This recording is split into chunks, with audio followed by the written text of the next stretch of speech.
নমস্কার বন্ধুরা, আপনারা সকলেই নিশ্চয়ই সুপ্রিম কোর্টে টেট সংক্রান্ত যে রিট পিটিশনস ফাইল হয়েছে তার হিয়ারিংয়ের সঠিক আপডেটের জন্য অপেক্ষা করছেন।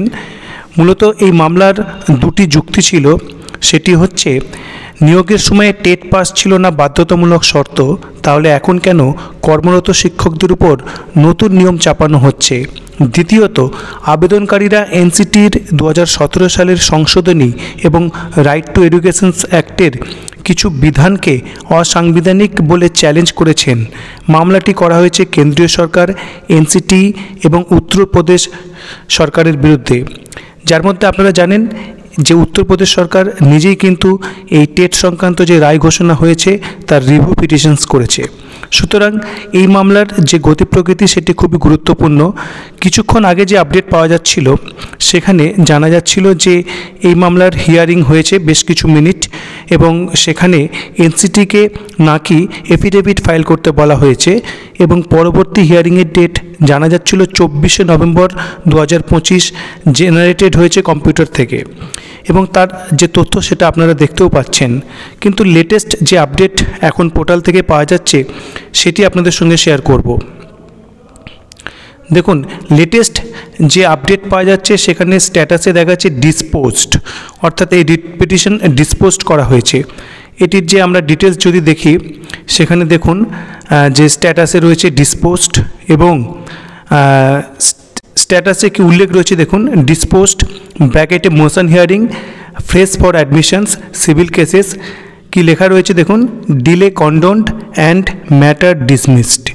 ব্র্যাকেটে কি রয়েছে, including all pending IAS, order dated 17/11/2025, disposal date 17/11/2025, এবং জাস্টিসদের নাম রয়েছে এখানে। অর্থাৎ এই যে রিট পিটিশন করা হয়েছে সেটিকে ডিসমিস করে দেওয়া হয়েছে, এবং এর মাধ্যমে এই মামলাটিকে ডিসপোজ বা মীমাংসা করা হচ্ছে, এটি এখান থেকে জানা যাচ্ছে।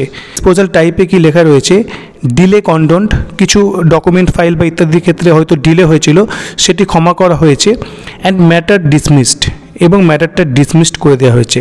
আর ডিটেলস কিন্তু এখান থেকে আমরা কিছু পাচ্ছি না, ইনক্লুডিং অল পেন্ডিং IAS।